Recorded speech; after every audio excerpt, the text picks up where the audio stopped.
श्री शिव महापुराण अथ चतुर्थोध्याय। वराह कल्प के प्रथम से नवम द्वापर तक हुए व्यासों एवं शिवावतारों का वर्णन। नंदीश्वरवाच। सनत कुमार सर्वज्ञ चरितम शांकरम मुदा रुद्रेण कथितम प्रीत्या ब्रह्मणे सुखदम सदा। नंदीश्वर बोले, हे सनत कुमार, हे सर्वज्ञ, अब शंकर जी के जिस सुखदायक चरित्र को हर्षित होकर रुद्र ने ब्रह्मा जी से प्रेम पूर्वक कहा था, उस चरित्र को सुने। शिववाच। सप्तमे चैव वाराहे कल्पे मन्वन्तराधिधे कल्पेश्वरोऽत भगवान् सर्वलोक प्रकाशनः मनोर्वैवस्वतस्यैव ते प्रपुत्रो भविष्यति तदा चतुर्युगाश्चैव तस्मिन् मन्वन्तरे विधे। शिवजी बोले, हे ब्रह्मन, वराह कल्प के 7वें मन्वंतर में संपूर्ण लोकों को प्रकाशित करने वाले भगवान कल्पेश्वर जो तुम्हारे प्रपौत्र हैं, वैवस्वत मनु के पुत्र होंगे। अनुग्रहार्थं लोकानां ब्राह्मणानां हिताय च उत्पत्स्यामि विधे ब्रह्मन् द्वापराख्य युगान्तिके।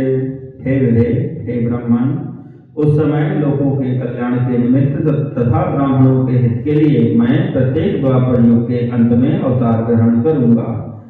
युग प्रवृत्त्या च तदा तस्मिंश्च प्रथमे युगे द्वापरे प्रथमे ब्रह्मन् यदा व्यासः स्वयं प्रभुः तदाहं ब्राह्मणार्थाय कलौ तस्मिन् युगान्तिके भविष्यामि शिवायुक्तः श्वेतो नाम महामुनिः।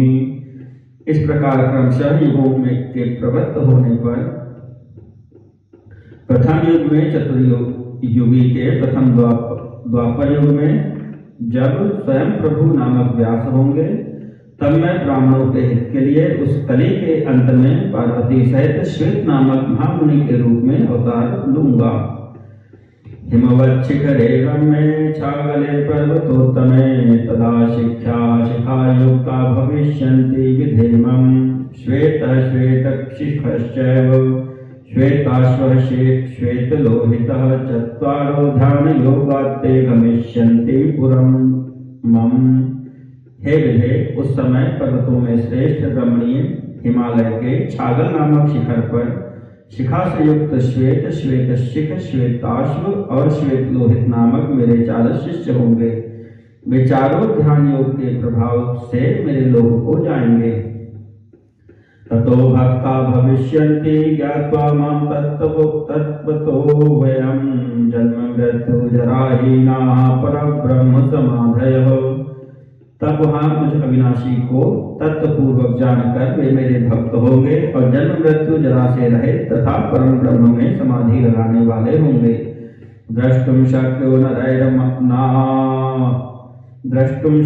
नरैर्नामृते ध्यानात् पितामहः दान धर्मादिभिर्वत्स साधनः कर्म हेतुभिः। हे पितामह, हे वत्स, ध्यान के बिना मनुष्य मुझे दान धर्मादि कर्म के हेतुभूत साधनों से देखने में असमर्थ हैं। द्वितीये द्वापरे व्यासः सत्यो नाम प्रजापति तदा भविष्यामि सुतारो नामतः कलौ। दूसरे द्वापर में जब सत्य नामक प्रजापति व्यास होंगे, तब मैं कलयुग में सुतार नाम से अवतार ग्रहण करूंगा। तत्रापि मे भविष्यन्ति शिष्या वेद विदो द्विजाः दुन्दुभिः शतरूपश्च ऋषिका केतुमास्तथा। उस युग में भी दुन्दुभि, शतरूप, ऋषिक तथा केतुमान नामक वेदज्ञ ब्राह्मण मेरे शिष्य होंगे। चत्वारो ध्यान योगात्ते गमिष्यन्ति पुरं मम ततो मुक्ता भविष्यन्ति ज्ञात्वा मां तत्त्वतो व्ययम्। विचारों ध्यान योग के प्रभाव से मेरे लोक को प्राप्त करेंगे और मुझ अव्यय को यथार्थ रूप से जानकर मुक्त हो जाएंगे। तृतीये द्वापरे चैव यदा व्यासस्तु भार्गवः तदाप्यहं भविष्यामि दमनस्तु युगान्तिके। तीसरे द्वापर युग के अंत में जब भार्गव नामक व्यास होंगे, तब मैं दमन नाम से अवतार ग्रहण करूंगा। तत्रापि च भविष्यन्ति चत्वारो मम पुत्रकाः विशोकश्च विशेखश्च विपापः पापनाशनः। उस समय भी विशोक, विशेष, विपाप और पापनाशन नामक मेरे 4 पुत्र शिष्य होंगे। शिष्य सहायं व्यासश्च करिष्ये चतुरानन् निवृत्तिमार्गं सुदृढं वर्तयिष्ये कलाविह। हे चतुरानन, उस कलयुग में मैं अपने शिष्यों के द्वारा व्यास की सहायता करूंगा तथा निवृत्ति मार्ग को दृढ़ करूंगा। चतुर्थे द्वापरे चैव यदा व्यासो गिरा स्मृतः तदाप्यहं भविष्यामि सुहोत्रो नाम नामतः। तत्रापि मम ते पुत्राश्चत्वारो योग साधकाः भविष्यन्ति महात्मानस् तन्नामानि ब्रुवे विधे। सुमुखो दुर्मुखश्चैव दुर्दमो दुरतिक्रमः शिष्य सहायं व्यासस्य करिष्येऽहं तदा विधे। चौथे द्वापर में जब अंगिरा व्यास रूप में प्रसिद्ध होंगे तब मैं सुहोत्र नाम से अवतार ग्रहण करूंगा। उस समय भी महात्मा योग साधक मेरे 4 पुत्र शिष्य होंगे। हे ब्राह्मण, मैं उनके नाम बता रहा हूँ, सुमुख, दुर्मुख, दुर्दम और दुरतिक्रम। हे विधे, उस समय मैं अपने शिष्यों के द्वारा व्यास की सहायता करूंगा। पंचमे द्वापरे चैव व्यासस्तु सविता स्मृतः तदा योगी भविष्यामि कंको नाम महातपः। तत्रापि मम ते पुत्राश्चत्वारो योग साधकाः भविष्यन्ति महात्मानस् तन्नामानि शृणुष्व मे। सनकः सनातनश्चैव प्रभुर्यश्च सनन्दनः विभुः सनत्कुमारश्च निर्मलो निरहङ्कृतिः। तत्रापि कंकनामाहं साहाय्यं सवितुर्विधे। व्यासस्य हि करिष्यामि निवृत्ति पथवर्धकः। 5वें द्वापर में सविता नामक व्यास कहे गए हैं।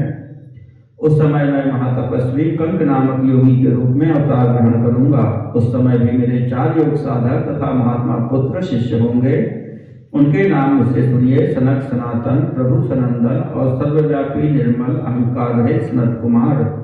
हे ब्राह्मण, उस समय भी कंक नामक मैं सविता व्यास की सहायता करूंगा और निवृत्ति मार्ग का संवर्धन करूंगा। परिवर्ते पुनः षष्ठे द्वापरे लोककारकः कर्ता वेद विभागस्य मृत्युर्व्यासो भविष्यति। तदाप्यहं भविष्यामि लोकाक्षरनाम नामतः। व्यासस्य सुसहायार्थं निवृत्तिपथवर्धनः। तत्रापि शिष्याः 4 भविष्यन्ति दृढव्रताः सुधामा विरजाश्चैव संजयो विजयस्तथा। इसके बाद 6ठे द्वापर के आने पर लोक की रचना करने वाले तथा वेदों का विभाग करने वाले मृत्यु नामक व्यास होंगे।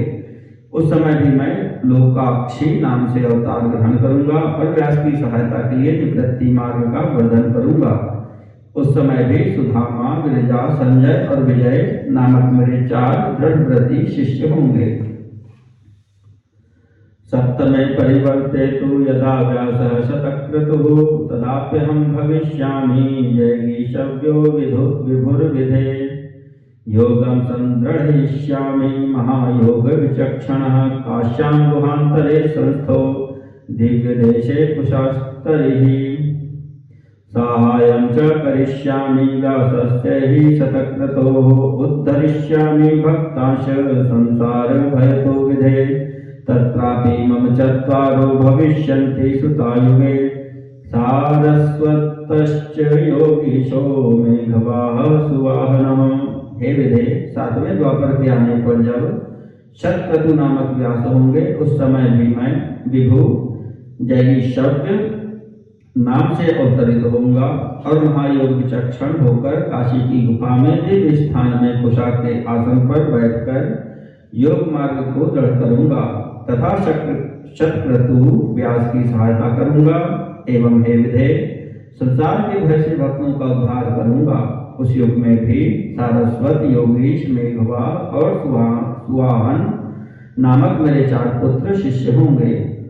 अष्टमे परिवर्ते हि वसिष्ठो मुनिसत्तमः कर्ता वेद विभागस्य वेदव्यासो भविष्यति तत्राप्यहं भविष्यामि नामतो दधिवाहनः व्यासस्य हि करिष्यामि साहाय्यं योगवित्तं कपिलश्चासुरैः पञ्चशिखा शाल्वल्पूर्वकः चत्वारो योगिनः पुत्रा भविष्यन्ति समासम्। आठवें द्वापर युग के आने पर वेदों का विभाग करने वाले मुनिश्रेष्ठ वशिष्ठ वेद व्यास होंगे। हे योग जानने वालों में श्रेष्ठ, उस समय मैं दधिवाहन नाम से अवतार ग्रहण करूंगा और व्यास की सहायता करूंगा। उस समय कपिल, आसुरी, पंचशिख और शाल्वल नामक मेरे 4 पुत्र शिष्य होंगे जो मेरे ही समान योगी होंगे। नवमे परिवर्ते तो तस्मिन्नेव युगे विधे भविष्यति मुनिश्रेष्ठो व्यासः सारस्वतः हवयः व्यासस्य ध्यायतस्तस्य निवृत्तिपथवर्धये तदाप्यहं भविष्यामि ऋषभो नामतः स्मृतः पराशरश्च गर्गश्च भार्गवो गिरिशस्तथा चत्वारस्तत्र शिष्या मे भविष्यन्ति सुयोगिनः तैः साकं गणयिष्यामि योगमार्गं प्रजापते करिष्यामि सहायं वै वेदव्यासस्य सन्मुने। हे विधे, नौवें द्वापर युग के आने पर उसमें सारस्वत नामक श्रेष्ठ मुनि व्यास होंगे। उस समय वे व्यास जी निवृत्ति मार्ग को बढ़ाने का विचार करेंगे। तब मैं ऋषभ नाम से विख्यात होकर अवतार लूंगा। उस समय पराशर, गर्ग, भार्गव और गिरीश नामक मेरे परम योगी शिष्य होंगे। हे प्रजापते, मैं उनके साथ योग मार्ग को दृढ़ करूंगा और हे सन्मुने, मैं वेदव्यास की सहायता करूंगा। तेन रूपेण भक्तानां बहूनां दुखिनां विधे उद्धारं भवतोऽहं वै करिष्यामि दयाकरः सोऽवतारो विधे मे ऋषभाख्यः सुयोगकृत् सारस्वतव्यासं नः कर्ता नानोति कारकः। उस समय हे विधे, दयालु मैं अपने उस रूप में बहुत से दुखित भक्तों का और स्वयं आपका भी उद्धार करूंगा। हे विधे, मेरा वह ऋषभ नामक अवतार योग मार्ग का प्रवर्तक सारस्वत व्यास के मन को संतुष्ट करने वाला तथा अनेक प्रकार की लीला करने वाला होगा। अवतारेण मे येन भद्रायुर्नृपबालकः जीवितो हि मृतः च्छ्वेद दोषतो जनकोंजितः। मेरे उस अवतार में भद्रायु नामक राजकुमार को जो विष के दोष से मर गया था एवं जिसके पिता ने त्याग दिया था पुनः जीवित कर दिया था। प्राप्तेश कोडशे वर्षे तस्य राजशिशोः पुनः ययौ तद्वेश्म सहसा ऋषभस्मदात्मकः। उस राजकुमार के 16 वर्ष का होने पर मेरे अंश से उत्पन्न ऋषभ पुनः सहसा उसके घर गए। पूजितस्तेन स मुनिः सद्रूपस्य कृपानिधिः उपादिदेश तद्धर्मान् राजयोगान् प्रजापते। ततः स कवचं दिव्यं शङ्खं खड्गं च भास्वरं ददौ तस्मै प्रसन्नात्मा सर्वशत्रुविनाशनम्। हे प्रजापते, उस राजकुमार ने कृपानिधि तथा अति सुंदर उन ऋषभ जी का आदर पूर्वक पूजन किया और ऋषभ जी ने उसे उस समय राजयोग से युक्त धर्मोपदेश दिया। तदनंतर उन्होंने प्रसन्न चित्त होकर दिव्य कवच, शंख तथा प्रकाशमान खड्ग प्रदान किया जो शत्रुओं के विनाश में समर्थ था। तदंगम भस्म नाम रश्य कृपया दीनवत्सलः सर्वादश सहस्रस्य गजानां च बलं ददौ। तदनंतर दीनवत्सल उन महात्मा ऋषभ जी ने उसके अंगों में भस्म लगाकर कृपापूर्वक 12,000 हाथियों का बल भी उसे प्रदान किया। यदि भद्रायुधं सम्यग्नुश्वास्य समाकृतं ययौ स्वैर्गातिस्ताभ्यां पूजितस्त्ववृषभः प्रभुः। इस प्रकार माता सहित भद्रायु को भली भांति आश्वस्त करके तथा उन दोनों से पूजित होकर स्वेच्छागामी प्रभु ऋषभ चले गए।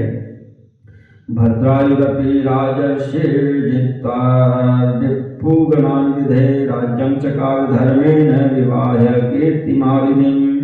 हे विधे, राजर्षि भद्रायु भी अपने शत्रुओं को जीतकर कीर्ति मालिनी से विवाह कर धर्मानुसार राज्य करने लगे। इत्थं प्रभाव ऋषभोऽवतारः शंकरस्य मे सतां गतिर्दीन बंधुर्नवमः कथितस्तौ। मैंने इस प्रकार के प्रभाव वाले, सज्जनों को गति प्रदान करने वाले तथा दीन दुखियों के बंधु रूप मुझ शंकर के 9वें ऋषभ अवतार का वर्णन आपसे किया। ऋषभस्य चरित्रं हि परमं पावनं महत् स्वर्ग्यं यशस्यमायुष्यं श्रोतव्यं च प्रयत्नतः। ऋषभ का चरित्र परम पवित्र, महान, स्वर्ग देने वाला तथा यश, कीर्ति को देने वाला और आयु को बढ़ाने वाला है। इसे यत्नपूर्वक सुनना चाहिए। इति श्री शिव महापुराणे तृतीयायां शतरुद्र संहितायां ऋषभो चरित्र वर्णनम नाम 4थोऽध्यायः।